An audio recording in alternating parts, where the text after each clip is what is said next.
You're listening to Podketeers. Welcome to episode 273 of Podketeers.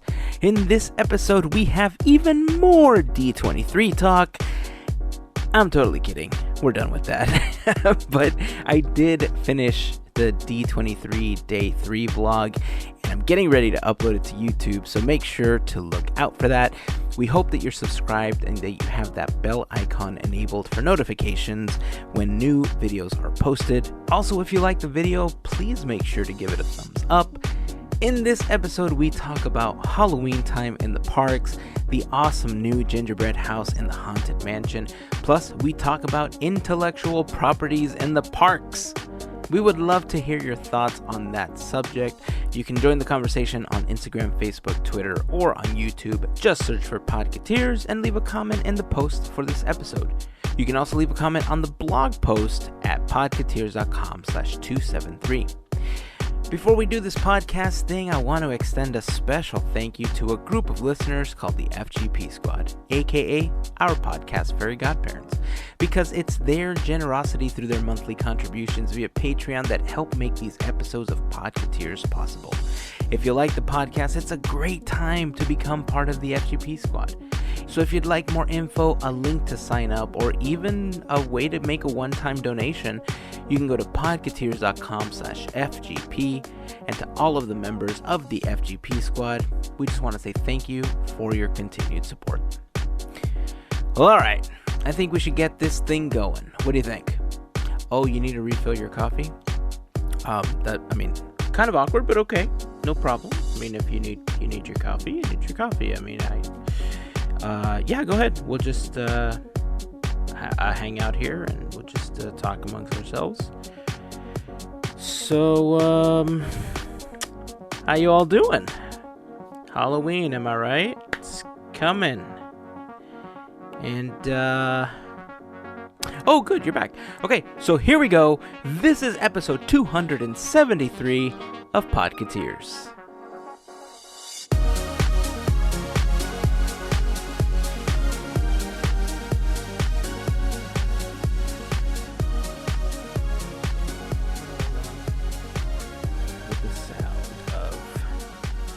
Of what? Goat screams. Goat screams. Yeah. like goats that turn It's on like their the side. horror version of Sound of Music. That get scared and then they flip themselves over. Yeah. Dude, fainting goats are the best. They're so cool. I want one. Oh yeah, they make great pets. I would hug it and squeeze it and call it George. Ah. I like it. I think I'm delirious. I'm not gonna lie Me to you. too. I feel like I'm delirious. I haven't gotten much sleep. Yeah, I'm the only one. I'm the only sane one in the house tonight, people. That's what it feels like. Just buckle That's up. what it feels like.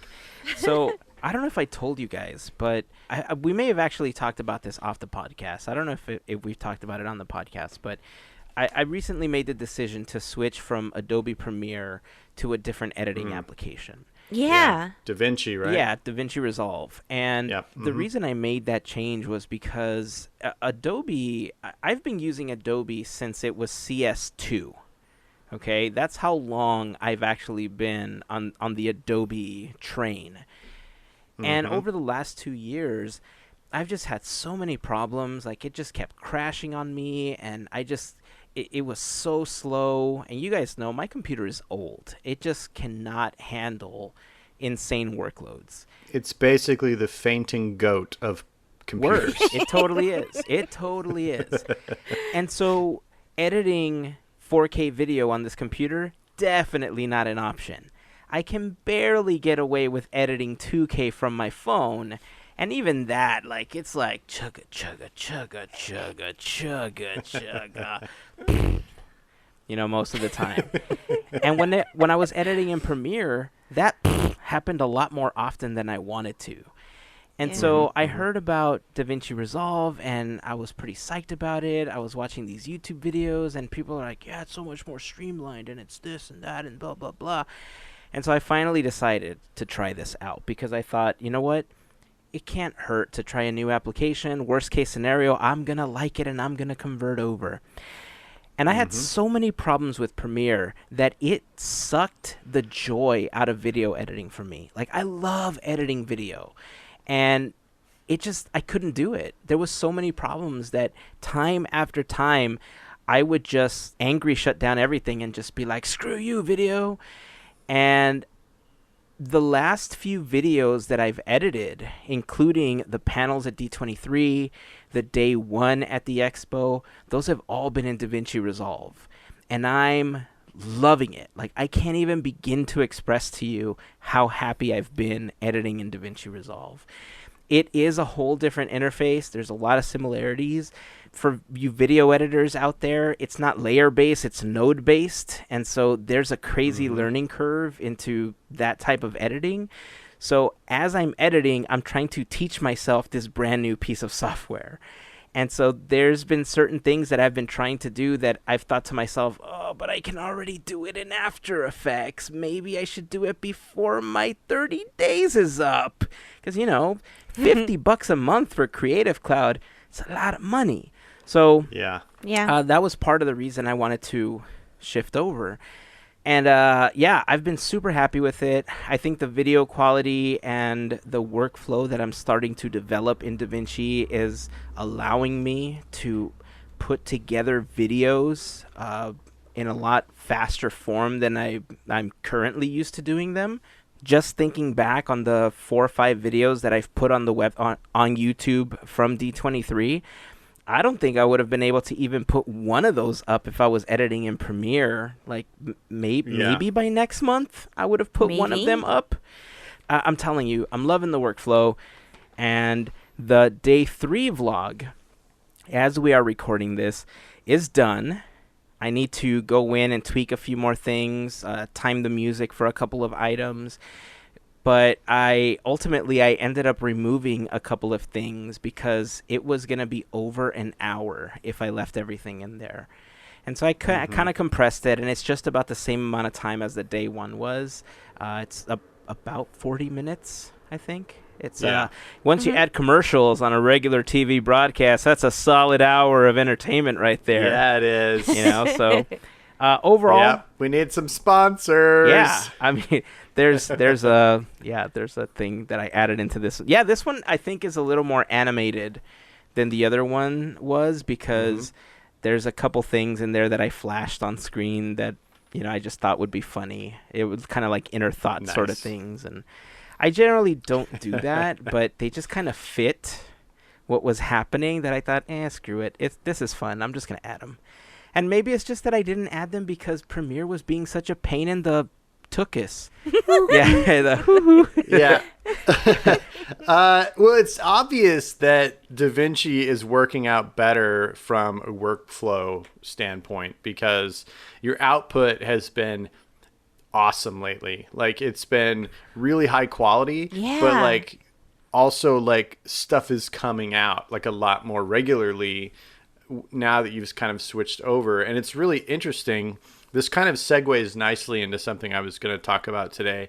Your story about DaVinci versus Adobe After Effects, because I was at an expo all weekend in Pasadena called the Lightbox Expo. Oh, right on. And this is the first ever Lightbox Expo, so it was the inaugural event, and it was really, really cool. But it was kind of an industry-specific expo that was really focused on the animation and digital illustration world of art, as far as gaming, app development, animation, and really just any kind of illustrative work that kind of goes in that or circles that realm. So there's lots of Disney artists and Pixar artists and DreamWorks, and all the studios were there. It was really cool. But the major sponsor for the event was an art app, which some of you may be familiar with, called Procreate. Oh, yeah. And Procreate is a $9.99 app in the App Store. And currently within the industry, there is a mass adoption of Procreate and a mass exodus from Photoshop. Yeah. Because Wow. Photoshop has been the traditional industry standard for like 25 years. But because of that, their price point is insane, and you have to pay year after year for it, and it's very cumbersome. It takes up a lot of room. It's not something that you can operate on most mobile devices, even though the new iPad OS is going to allow you to do Creative Cloud stuff on it. It's just not a very fleet program anymore compared to a lot of these other things. And Procreate is this incredibly powerful illustrative tool that can do mind-blowing things, and it's a $10 app. That's and insane. Every panel I went to over the weekend was, artist after artist talking about how Procreate is like their go-to tool for everything. And so it's really interesting that I think that's one of the cool things about technology is that sometimes it does serve the people, and a lot of people can get access to great, amazing tools for a much more affordable price than the traditional, go-to places that we've always felt like we had to go to, right? Yeah. Mm-hmm. So like Adobe's been the big monster in the house that everybody kind of has to deal with, but now we've got all kinds of other options, and it's really cool. Yeah. So I thought that was interesting because I too adopted Procreate about 6 months ago, and it has rocked my world with how amazing it is and how you can easily get into digital illustration with it's just such an easy entry point. And so that's really cool. I can totally relate to your story, and I think Adobe must be quaking in their boots these days. Yeah. I don't know. I mean, I think Adobe has gone from being a software company to more of a services company. I think most companies are getting into that services-based model. And like for me, like I said, the $50 a month for Creative Cloud, it is a huge dent monthly. Getting DaVinci Resolve is absolutely free. There are limitations. That's awesome. So it's not perfect. I will say that. Okay, I don't want to sound like this is like the be all end all of video editing. It does have its quirks. It's going to be difficult for me to jump back to Premiere after using this the last few weeks. But there is like a $10 plan that has Lightroom and Photoshop, or $15. I forgot what it is. But it is discounted. That I will continue to use because I use Illustrator and Photoshop every day. So I can't not have that. But for video editing purposes, I'm switching. I will Nice. preach Resolve from now on. I'm so happy with it. That's awesome. So very cool. So if you're still listening, and we haven't completely nerded out on video editing, thank you for continuing to listen. Thank you for bearing with that. Hope you guys have all been having a great week. As you can tell, I've been a little stressed out. There's been a lack of sleep, but it's okay. We're going to get through this, and we're all going to be better for it. Halloween time is here. Yay. Everybody's like, hey, it's my favorite time of year. And I don't see Santa anywhere. No, it's the most wonderful time of the year. It's not Christmas yet. But we did get a glimpse at the amazing Gingerbread House for the 50th anniversary of the Haunted Mansion. I think as of this moment, Mel, you're the only one that's had a chance to see it in person, right? Yes. Okay. And photos don't do justice. Yeah, because you can't smell photos. Well, no. True. I really underestimated the size. Oh, it looks enormous. It is huge. And you know how you're like, oh, okay, cool. It's the house and whatnot. And you thought the other ones, there was like 1 or 2 years ago, where it was like really scaled up. The one with Oogie on it? I believe so. Okay. This one is like massive. Like they did Mansion really good. And I loved the representation. And I didn't get to read the article. I don't know what it mentioned. But oh my God, the Pepper's Ghost effect is amazing on it. Oh, yeah. I didn't know they have an effect on it. Yeah. That's cool. That's new to me. Nice. It's awesome. Oh, Very cool. okay. Well, now I have to make it to the park sooner. Yeah, we were oh man, I kind of regret not going now. So I was at Downtown Disney this weekend because if you guys were watching our Instagram stories or on Instagram, our buddy Sam was a featured artist at Wonderground, and he debuted a new Phantasmic and a Country Bears painting that he did. Super cool. So went down, showed our support. When I looked at the Disneyland app, the wait time I think for Mansion was just about 20 minutes, but I don't believe in rewarding my kids for bad behavior. He had an incident at school, and so I told him, well, we don't get a chance to go to Disneyland this weekend. We don't get a chance to do something you want to do. So when we went to Downtown Disney, I could see it in his eyes. I was like, oh, we're going to go. And he knew that the Mansion was debuting as Halloween already. So I think he felt that we were going to go. But even Sam asked me, are you going to go into the parks after this? I was like, nope, we're going straight home. And we did. We did. And yes, it sucks, right? But it's also, you also have to prove a point to your kids that, you're not going to get rewarded for bad behavior. So unfortunately, I did not get a chance to see it. But I do plan on going, hopefully this week again. It's in my plans. Hopefully those plans don't change. And I get a chance to go because I want to photograph that gingerbread house so badly. You're going to have to ride multiple times because my eyes were going everywhere. Like, you just don't look at one spot and be like, oh, I can see everything. No, this thing is so good. That's cool. Yeah. I'm looking forward to it.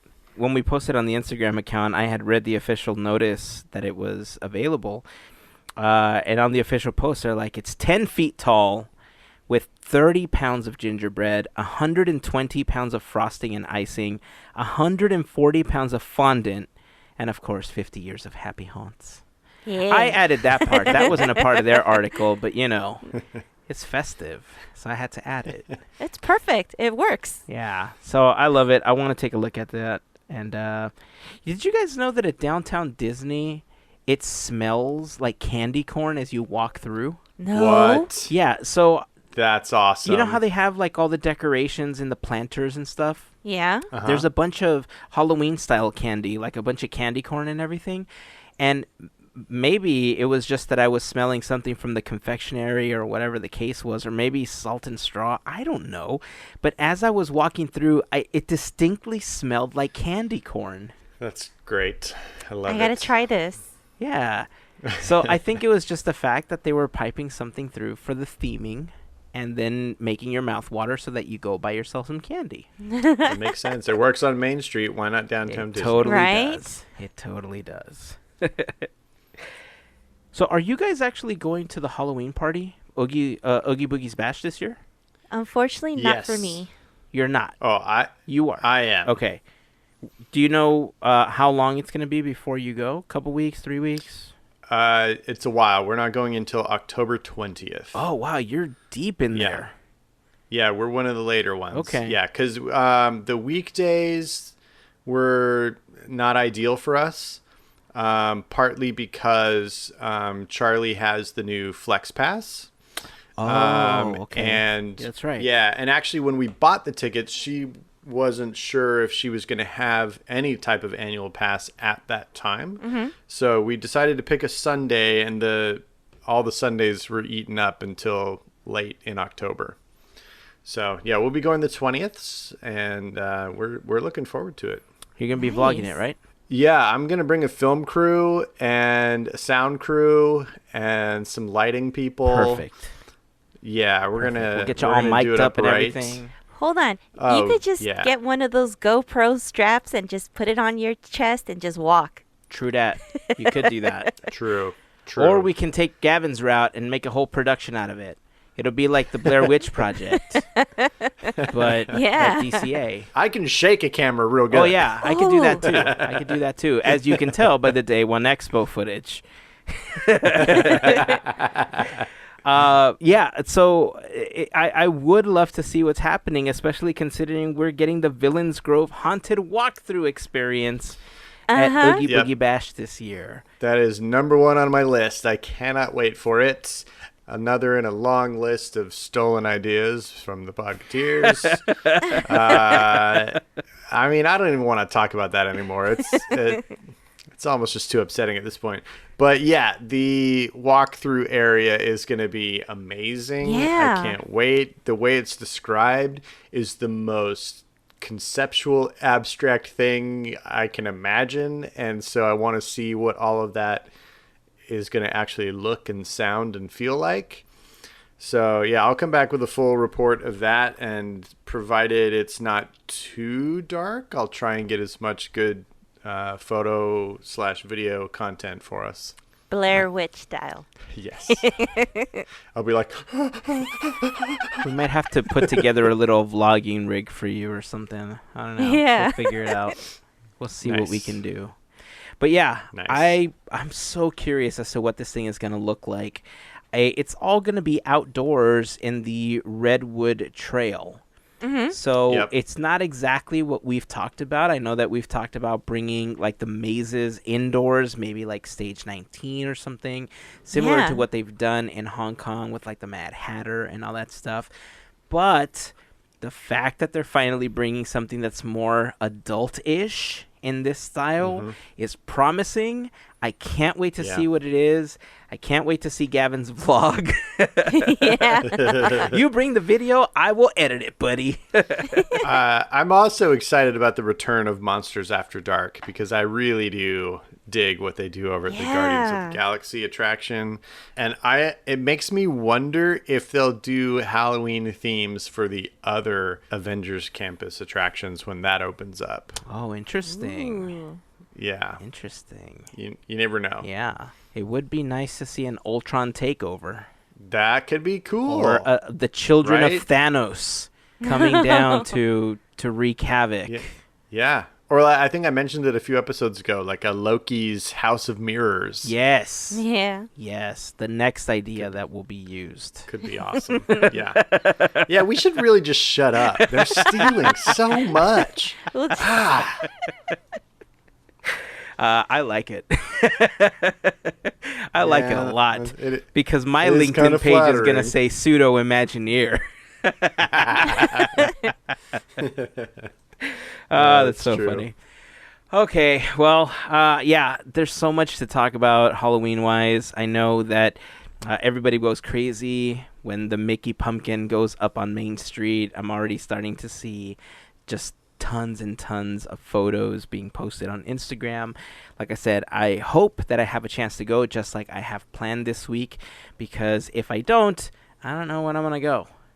Because this weekend is kind of like my free weekend that I kind of had structured for that. But I'll see. I'm just crossing my fingers. Cross your fingers for me. There you go. Everything. Everything. Cross everything. Perfect. Because I don't want to miss out. So Halloween Screams is back. Nice. I actually got to see it within maybe an hour and a half before showtime. So like queuing up for it, like standing Yeah. waiting for it. Oh, you only had to line up that early. Yes. I gotcha. Okay. And you know what? Seeing the projections on the castle, that I didn't know that was new until like maybe a year or two ago. But all of it is back, which is amazing, considering we Nice. don't need a ticket for this. Yeah. So Yeah, that's the cool thing. yeah, For sure. it's just exciting. I was going to go live, but the moment I kept hearing like the first 15-minute mark where like they make the announcement, I'm already like dancing. I'm like, I can't do this. I need to get it out of my system. So I apologize on that, unless you wanted a really shaky version of, me dancing, because that's my everything. People are fine. There's shaky vlogs on the YouTube channel. It's all good. But next time I will. Now, What's up? are they doing the projections on the castle and on Main Street? Yes. Sweet. I want to see it on Small World too. Oh, I didn't know they did them over there. I knew about Main Street because I love those projections. They've got like the skeletons dancing. Yeah. Yeah. If You got the mansion wallpaper at one spot, and it's really cool. Oh, they do this really cool thing where they project the facade of the building on the facade of the building, and then they do it like a flip, and like it'll flip upside down or something. Like it's this weird trippy effect that they do at one point, and it's so cool. Yeah. Dang, I'm gonna have to check that out. I think the projections on Main Street, It's a Small World, I think that's pretty standard now. Yeah. Considering that they have everything installed, the technology is there, adding a few graphics, in preparation for a new fireworks show, is great, especially considering when the winds are too high, you can still hear the music and still see a show, right? And I think that's why it's going to just be something that happens for every single fireworks show going forward. But like you said, Gavin, the fact that this is free and you don't need an additional ticket is the best part of this. It's very cool. I remember watching this a couple of years ago, and it's changed, in the last couple of years. But I remember watching it and just enjoying it so much. This is another thing that I want to make sure that I have a chance to see. So as soon as I have a chance to go, I'll try to get this up on the YouTube channel as well for you guys to watch. So yeah, so much goodness. And there's so much good food that they announced too. Like there's one particular thing that I'm curious about, and I know it's kind of boring, but I want to try the abuelita's horchata at Rancho del Zocalo because I'm boring like that, but I love horchata. And they have like this pan dulce thing split with like ice cream. And it's Ooh, I know. That sounds good. It's crazy. There's so much good stuff right now that I like it. Even the treats, like the churros and stuff, and I love that they're using gummy worms. Oh, that's awesome. In what? They have like a few drinks, and they also have a few churros where it's like drizzled in chocolate, but you'll have like the gummy worms on top. Oh. Yeah. Nice. I like that. Yeah. Do they have, so you mentioned the ice cream one. Do they have like any sort of like a float or like a big sundae for Halloween? I haven't looked at any of the food yet. They have a float over at Schmoozies, I think. Oh, okay. Because that's what I usually get if I get any sort of treat. I get ice cream. Oh, might as well just go to Rancho. You get that in a concha. Yeah, that sounds really good. It does, and I don't know why I didn't get it. I was just so caught up in everything. Well, I know. You've got like 7 more weeks to get it. I know, so right? I think you'll do it. The only problem is that these are the things that I really have to go by myself to do because each one is anywhere from like $7 to $12. And when you're buying for like 4 people, it begins to stack up. And so I try not to do those like, oh, let me review this food video, which is why I always left it to AJ and VJ, right? Because I know they're going to eat it anyway. But I would usually try to like bum a little bit off of theirs whenever I was with them in the park. Because otherwise I'd spend like, look, I'm a freaking snack bar, okay? I love sweets. It's horrible how much I love sweets. I know it's a problem, and I know I have to fix it, but I love sweets. Which means that if I didn't police myself, I would be spending an average of $600 every time I went to the park on sweets. Wow. I know. It's an addiction. My name is Heyzen. I'm addicted to sugar. Hi, Heyzen. As we speak, I'm eating pixie sticks. I'm not. I'm kidding. Oh, gosh. I'm kidding. But yeah, there's so many good things. There is tons of food to try out. I've seen a couple of posts with the food guides. If I don't get a chance to take a picture of the food guides, I'll definitely repost those on Instagram. If you guys want to check those out, try to find somebody that we know that posted them, repost those. And if there's anything that you've particularly tried that you just think, like, you cannot miss this, you have to try this, spend some of that $600 on this item, join the conversation. Let me know in the post for this episode over on Instagram, Facebook, or on Twitter. Just search for Podketeers on any of the social networks. I'd love to hear what you've tried and what you can recommend, because I'm not going to try everything. As much as I want to, I'm going to limit it to a few things. That's how I've started policing myself. I've started telling myself, look, you can't spend $24 on a churro anymore. It's just unacceptable. Right. Well, especially knowing that the holiday food festival's around the corner, Oh, my too. God, yes. I know. Gingerbread Mickey. I'm so excited. You know, Okay. it's funny. It's funny that you mentioned that. Like, we're all talking about all this video stuff and everything. I remember having a conversation a long time ago with VJ about putting vlogs together and talking about how there's a bunch of stuff that he's filmed that he's never put out, and I'm kind of on the same boat, right? Because whenever I would try to vlog, I just could never put it in my head that I was actually vlogging. I would get too consumed, kind of like Mel, right? Like you were talking about the fireworks show. Yeah. You get so consumed with what you're doing, you forget that you're vlogging. And so I wouldn't have an intro. I'd be missing a huge gap of like time. And then like before you know it, you're home and you're like, oh man, I forgot I was vlogging. You know, and Yeah. I don't vlog at home. I don't try not to vlog in the car if somebody's not with me to hold the camera and stuff. So I have all this footage that I don't know what I'm going to do with. And so when we talked about it, I remember this idea came up, and I don't remember if it was on the live stream or where it was, but the idea of putting out these found videos or like from the archive type stuff where it's not necessarily a full vlog, but it's kind of like, this was this day and here's kind of some of the stuff that happened on that day. Enjoy. And then you kind of watch the little clip or something, or, you know, maybe during a live stream, we'll kind of show pieces of some of that and we'll walk people through it. I don't know. I'm like trying to concept out what to do, because no joke, I have hours and hours and hours of unfinished vlogs that I don't know what to do with, and I don't want to just delete them. Oh, maybe have them marked as like trip down memory lane. Maybe. I know I want to do something. I have unreleased footage of when the goats did their final run at Big Thunder Ranch. Aww. It's weird how goats keep coming up in this episode. Yeah. It's Well- a very goat heavy episode we got going here. I mean, look.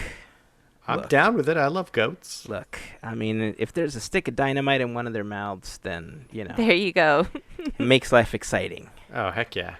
However, if that went off and that was the reason that they flipped, that would be bad. Oh. So, on that happy note, let's move on.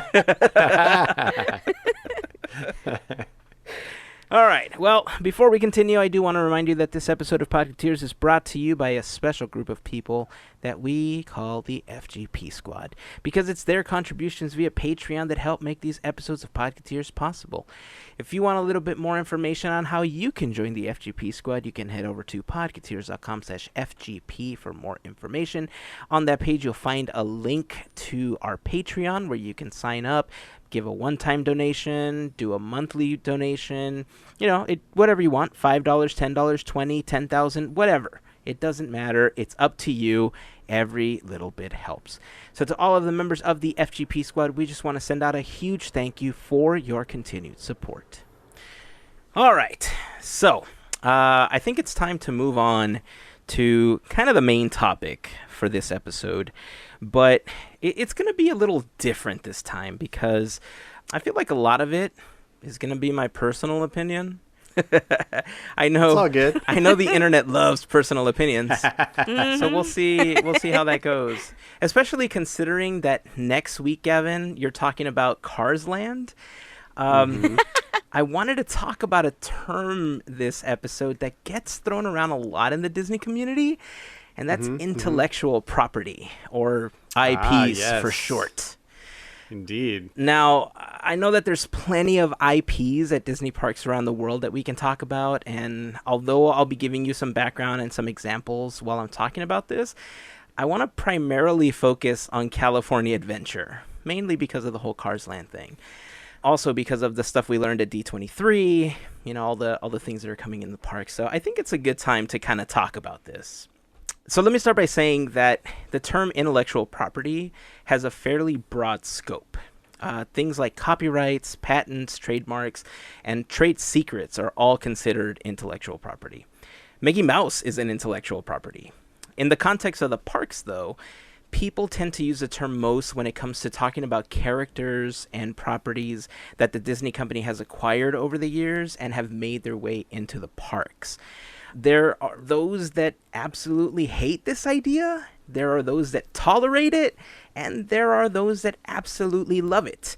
And I don't know where we all stand on it. I have a brief notion because I know we've talked about some of that in previous episodes. Listeners, I don't know where you stand on this, but I want to open this up to a discussion. Hopefully we can start a conversation about this. Instagram, Facebook, or Twitter, Podketeers. I'd love to hear your thoughts after I'm done with my little presentation / rant / opinion on this. So, game on! You guys ready?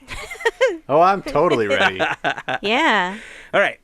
So, back in the early days of the Walt Disney Company, Mickey Mouse was the biggest thing around. I mean, we know this, right? Worldwide, children and adults alike knew of the plucky young mouse and his antics, but not everyone connected with Mickey. Personal traits usually make you gravitate to characters that share similar interests as you. So, over the years, Mickey's stable of pals grew, and it wasn't long before you could buy merchandise with Minnie, Donald, Goofy, and the list just goes on and on. That same mentality can be used to describe why people gravitate to Harry Potter, Looney Tunes, DC characters, and so on. You share a connection with that property, and it becomes part of your fandom. Eventually, Disneyland itself would be built on intellectual property, except that a lot of it was intellectual property that was part of the public domain. Really, anyone can make a movie about The Little Mermaid, Cinderella, or even Snow White.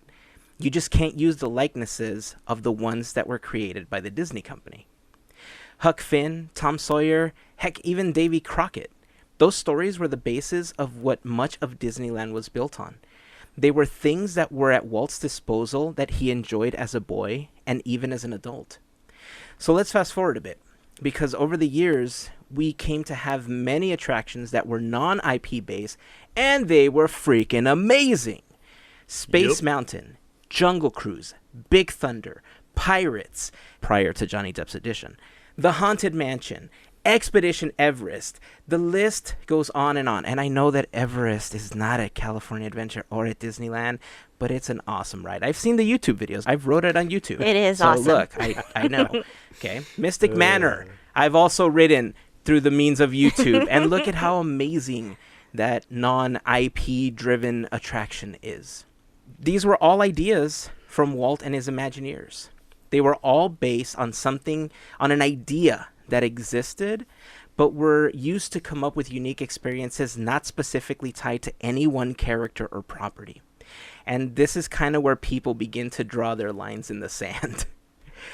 Historically, creating shows and movies were a thing that only major studios could do. Comic books were something that you might get lucky enough to convince a parent to purchase for you while you're at the store waiting to pay for your groceries. But we live in an era now where we're constantly being bombarded by new shows, new movies, digital comics, and an overall abundance of content through sites like YouTube because the barrier of entry has gotten so small. That means that we're being exposed to more content about things that people like, their opinions, theories, and more. And it's because of that exposure that you're also getting younger fans. That early exposure means that major companies want to start catering to those younger fans as soon as possible. And they do. There's people that have always seen Disney as a quote-unquote child's brand. But that's never bothered me before. I've always seen it as a brand that brings me things that make me happy. And happy it does make me, damn it. At the same time, there's things like the Avengers that also make me ridiculously happy. Now, please correct me if I'm wrong here, but I feel like growing up, there was this like clear delineation of fandoms, where if you were a fan of this, you couldn't be a fan of that. And I mean, I still feel like you kind of have that today, but fandoms have cross-pollinated so much that it just feels more acceptable to just like what you like and not get berated about it. This is why you see so many awesome artistic mashups. Like, when would you have seen Belle walking into a TARDIS, right? Like, it's just that type of artistic creativity only comes when you just let your fandoms collide. Which brings me to California Adventure. When DCA first opened, it was considered a failure, and it took a lot of money to convert it into what is now known as DCA 2.0. And actually, we talked about DCA 1.0 and 2.0 in episodes 243 and 244. So if you'd like to check those out, once you're done with this episode, head on over to podketeers.com and you can listen to them there. But DCA lacked entertainment. It lacked excitement and the intellectual properties that we've come to love at Disneyland. There was none of that. The shortage of Disney characters angered guests, and why wouldn't they be? After all, it was an extension of the resort, right? Mm-hmm. Right. Yeah, kinda. DCA 2.0 really did bring more Disney characters into the park, but it brought more purchased characters from Disney's latest acquisition, Pixar. Almost 15 years later, it's hard not to think of Pixar characters as Disney characters, though. In 2009, the company made another huge purchase, Marvel. And look what we got. An amazing series of record-breaking films unlike anything that we've ever seen. And more cross-pollination happened. 2012 brought the characters of Star Wars into the Disney portfolio, and the potential of what we can see in parks around the world grew exponentially. Now, I know what you're going to say, but Galaxy's Edge, it's a flop. Haven't you seen all the articles? The Orange County Register says blah, blah, blah, blah, blah, blah, blah. Well, look, I get it, okay? I get it. Honestly, I think Galaxy's Edge is absolutely gorgeous, and it's an immersive experience unlike anything that we've seen at the Disneyland Resort, even over Cars Land, mainly because of how you're secluded from the rest of the park and how there's so many things to do in the park apps, and we still don't even have everything that we were promised for Galaxy's Edge. DCA is rapidly moving into what will one day be talked about as DCA 3.0. And this version is heavy on IPs. Marvel and Pixar are currently cornering the park's experience at DCA, as we've seen with the addition of Cars Land in 2012, the reimagining of Paradise Pier into Pixar Pier a couple years ago, and now the addition of Avengers Campus. These experiences aren't created equal, though. Pixar Pier was an injection of existing properties to essentially gussy up a portion of the park that seemed very non-Disney. Cars Land and Avengers Campus were built from the ground up with a specific story and experience in mind. Some of the most fun experiences in the park now include more interactivity. This can be seen from the queues to the attractions themselves. This interactivity is also a way to keep people coming back. As new attractions are built, more interactivity will come along with it. I mean, think about what a theme park is. It's a place to go and have fun, to hang out with your family and friends, to escape the world, all while eating $24 worth of baked dough sticks doused in sugar and cinnamon. Am I right? Right? Yeah. And that's what's being provided. The world has become much smaller because of technology, so we're all exposed to many things that at one point may have been almost impossible. It's that same technology that harbors innovation and participation. The same way that there's a child that wants to go be a princess, there's a child that wants to be a superhero. But where do they go? Until Disneyland began adding these experiences to the parks, they didn't have many places to go. They didn't have a place to be immersed in a situation that would give them that superhero magic until now. What I think it might ultimately come down to is representation. Everybody wants to be represented. Everybody wants to have a voice. I think that one of the biggest challenges of running a large company like Disney, Universal, or you know what, scratch that. Any company trying to provide entertainment is giving people what they want. But there's always going to be a fraction of naysayers. We've mentioned on the podcast before that it's quite possible that we may never see another attraction that is solely based on imagination versus IP. But if those IPs are used correctly, Disney can continue to do what it's done best since it opened in 1955. Provide magic. The only difference is that now it can do it to a larger audience. So there you go. There's my thing on IPs. That was Really well said. Yeah. Really well thought out. I have some questions to pose to both of you to kind of further this discussion. Sure. We've talked a lot about the idea of IPs versus non-IPs when it comes to attractions. We always love to do our armchair Imagineering, and we have even fallen into the pattern of all of our ideas are first based on an IP, and then we launch from that point, right? Yeah. Like we don't design new space mountains or big thunder mountains or jungle cruises. It's always based on a story that we already know. And I'm wondering what you guys think the reason for that really is. Like, why can't we have something that isn't based on an IP? Heyzen, you mentioned that everybody wants to be represented, but the more specific you get into an IP, the more narrow your audience is, whereas if you just use the theme of space or the wilderness or the sea, you're hitting a broader piece of the pie, right? So why is it that we need to have a character that we know ahead of time or a story that we know ahead of time to be able to pull these things off now? Okay, let me counter that with a different question. Let me use your space analogy, okay, as part of my own rebuttal here. Mm-hmm. Let's say that you want to bring in the NASA crowd, right? You want something as broad as space. From that NASA crowd, how many people do you think are either going to be Star Wars fans or Marvel fans because of the Space Wars or whatever they did with Marvel characters? I don't know. Maybe lots. I don't know. I mean, I think more in terms of science fiction fans, not specifically one thing. You know what I mean? Yeah. So like, I think more like Isaac Asimov and Arthur C. Clarke and, even more contemporary stuff like Interstellar. Then I hate to say it like this. I think it just comes down to, if you own the property, why not make money off of it? Sure.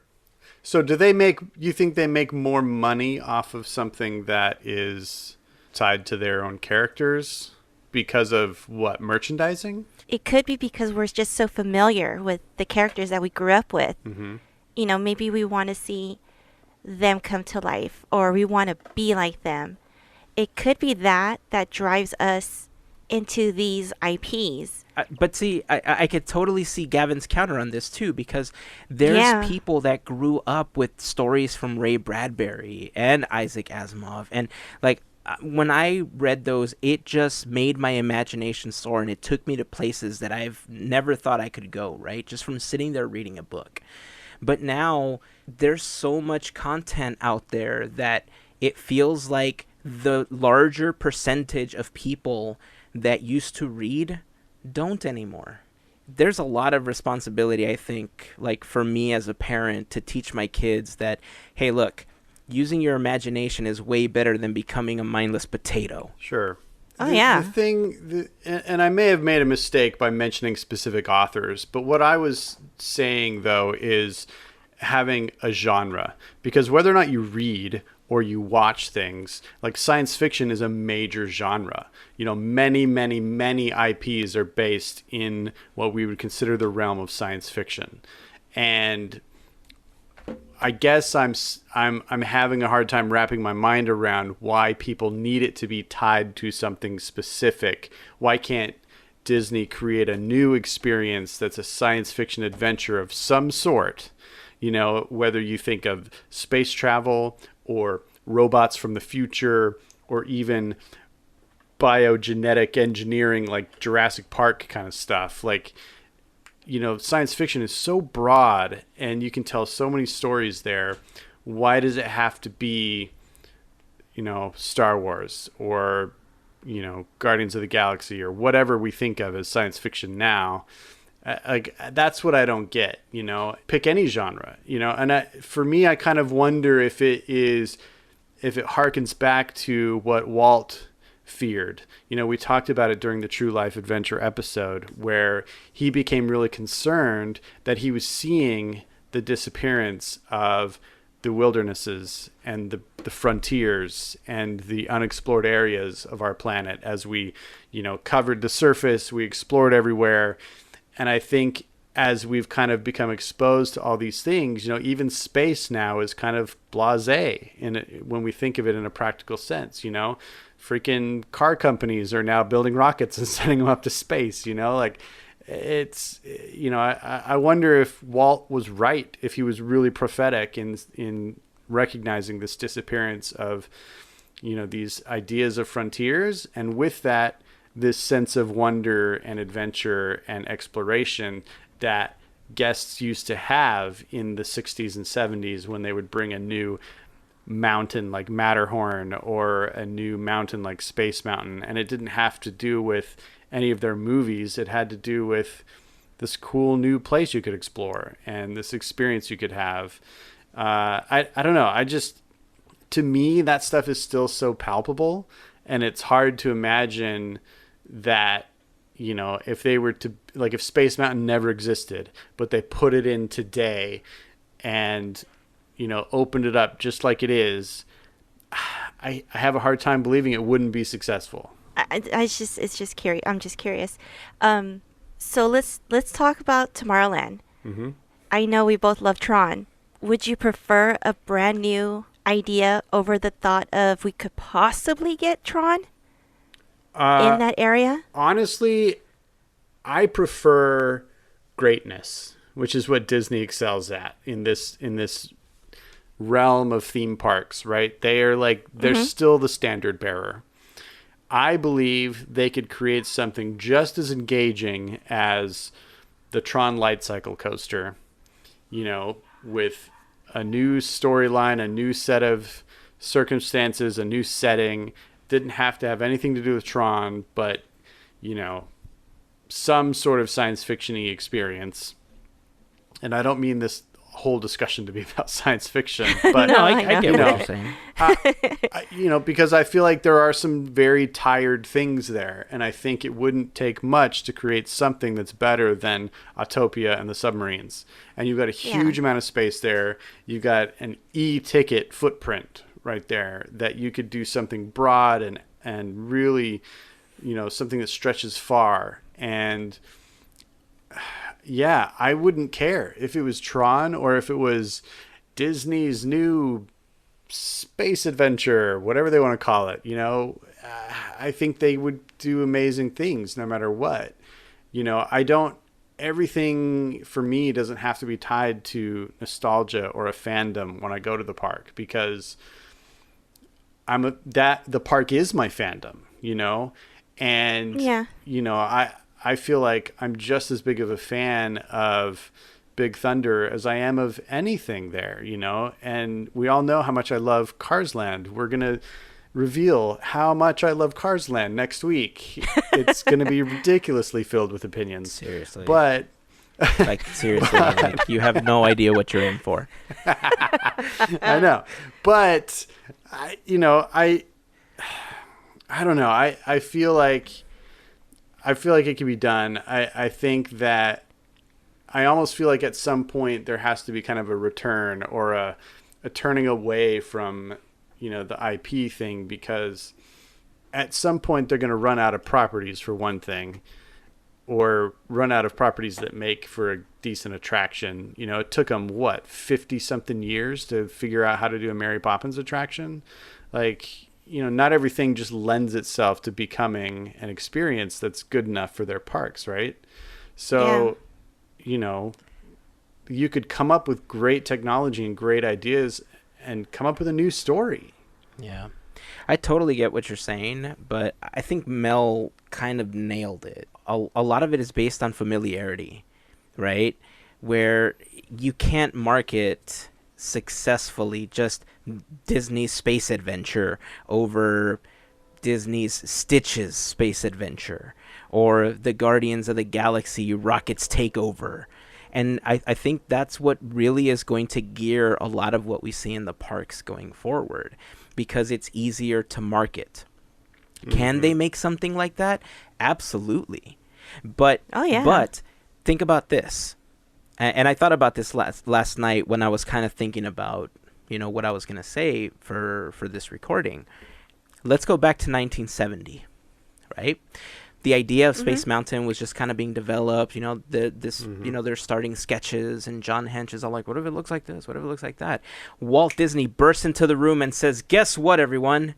I just bought Marvel from Stan Lee. What do you think would have become of Space Mountain? What do you think would have happened to the parks in 1975? Would we have Tomorrowland the way that it is today? Or would we have seen an injection of IPs starting then with Walt? See, I think people tend to say, this is not what Walt would have wanted. But we don't know what Walt would have wanted.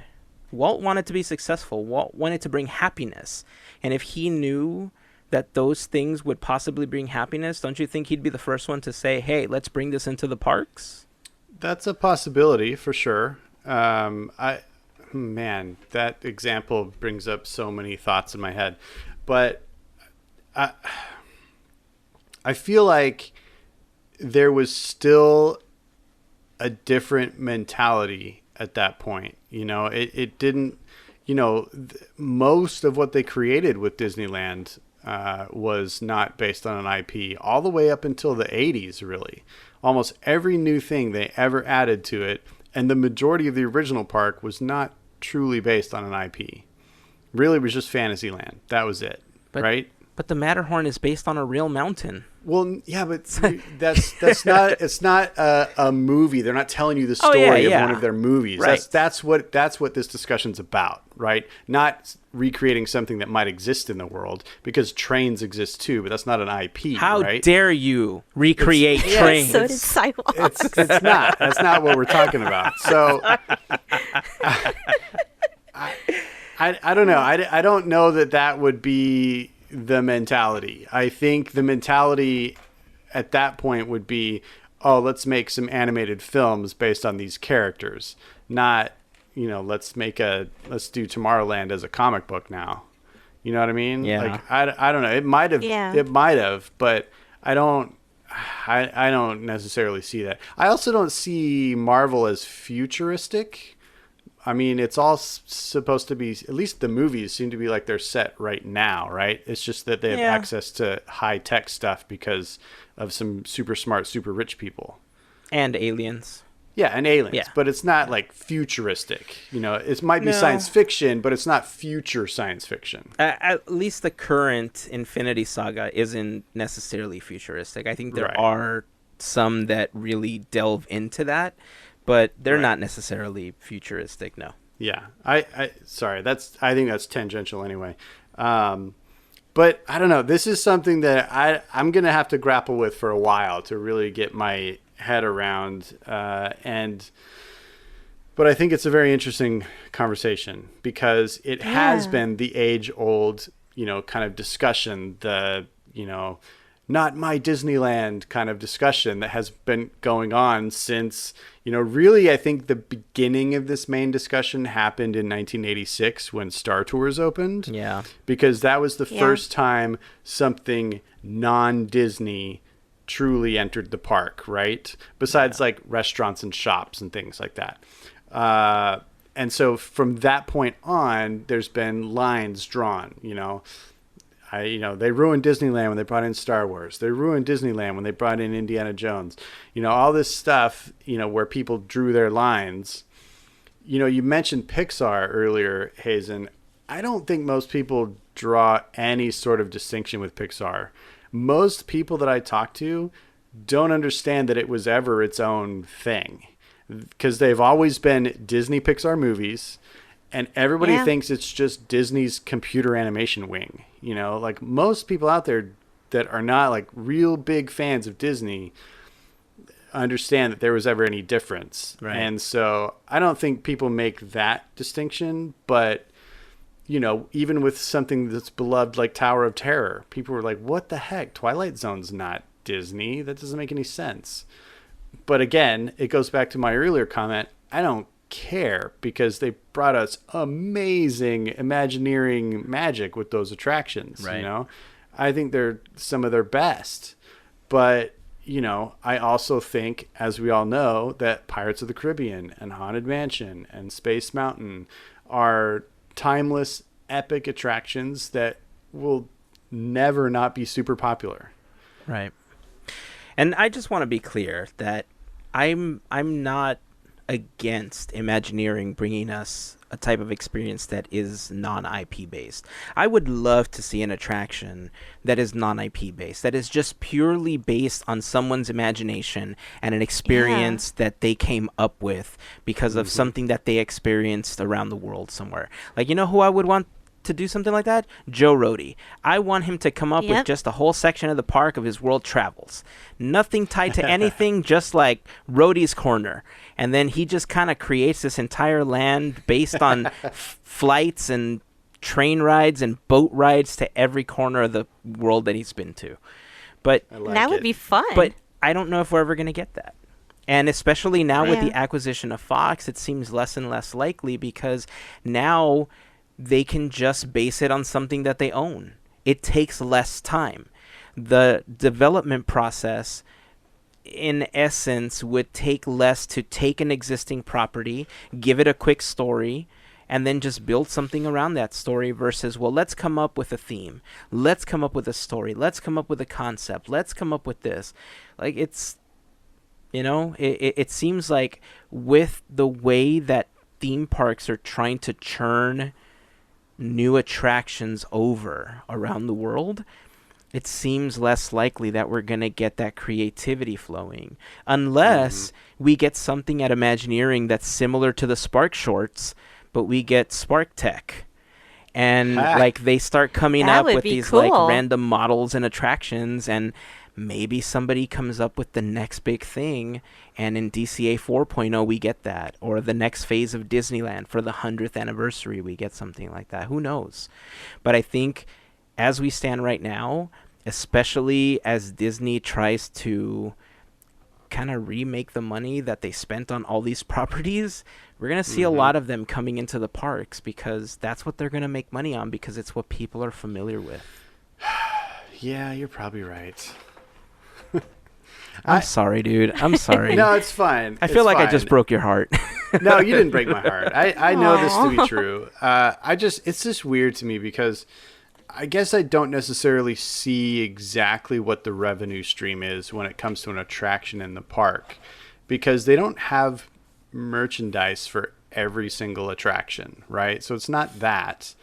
And already enough people are buying tickets to the park. Honestly, do they want it to be max capacity every single day? I mean, is that what they really want? They're going to sell $24 worth of churros to each person, maybe. I mean, I don't know. That's a scary thought. We need a third park at some point. Oh, we definitely do. Spread everybody out. We definitely do. Fox Park coming soon. Yeah. Oh gosh. Yeah. I mean, I'd get rid of Downtown Disney for another park. Sold. All right. Well, there's our brief talk on intellectual property. Now we want to hear from all of you. It's a subject that's been bounced around for many years now. I don't think I've said anything that's revolutionary. I think I've aggregated my thoughts on a lot of the articles that I've read over the last 5 to 10 years now, maybe. But, of course, some of it was my opinion and how I feel about how things are coming to the park. And I do want to make clear, like I said, that I'm not against anything coming into the parks that's non-IP based. I would actually love that. I love things that are based on imagination. But realistically, I think we're just going to see a larger injection of these IPs into the parks as we go forward. And, it was funny because when I was preparing for this, I wondered to myself, how many people actually think about intellectual property when they think of the word Disney? And so in our Instagram story yesterday, I posted the question, what do you think of when you think of the word Disney? And so here's some of the answers that we got. At Jolscar, family, fun, and memories. From Kristen at Kremlin, pure happiness. Another answer on here, great joy.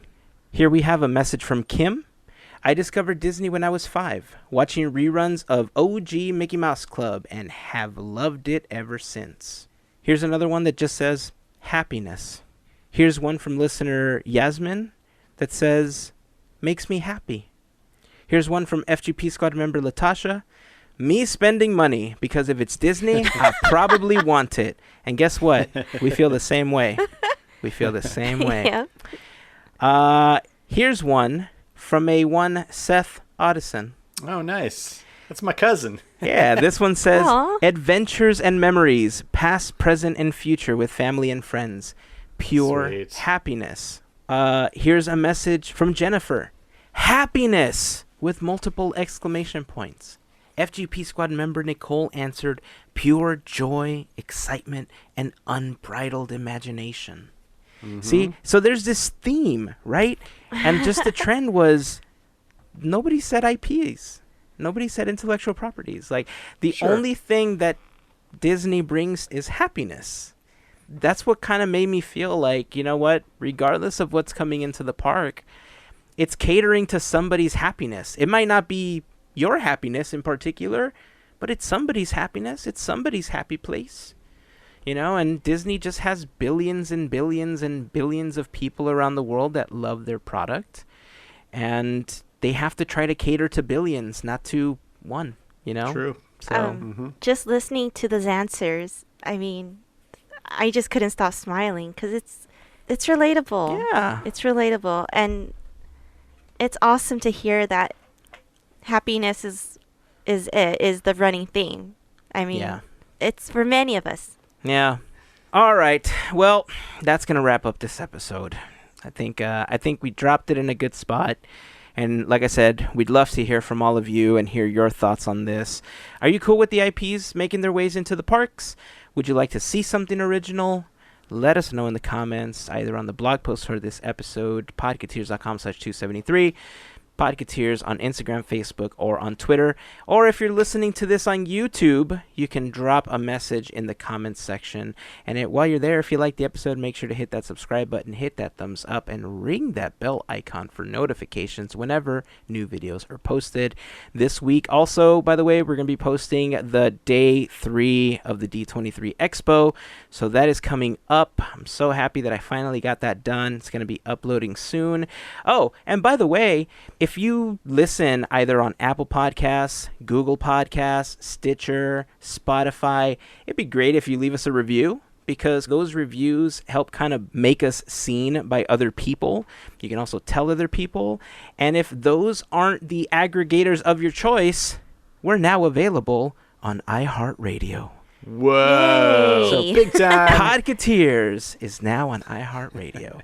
So if that's Sweet. the way you like to listen to podcasts, make sure that you subscribe to our podcast there. Or if you know somebody that uses iHeartRadio for their podcast, be like, hey, you should listen to Podketeers. And they'd be like, Podca what? And you'd be like, Podketeers. It's a cool Disney podcast. Trust me, you're going to like this. And then they'll listen and be like, whoa, you were right. I totally love it. This may not be the actual conversation. We're available on all of those services, regardless of which one you select, or if you listen to us on podketeers.com. We just want to say thank you for spending a little bit of time with us on a weekly basis. We truly enjoy all of your comments, all of your interactions on social media, and your interactions at the parks. We love when we get a chance to meet all of you. So that's it. That's going to wrap it up for this week. So until next time, keep dreaming, keep moving forward, and always remember to pass on the magic. Have a great week, everyone. Bye. Made you look.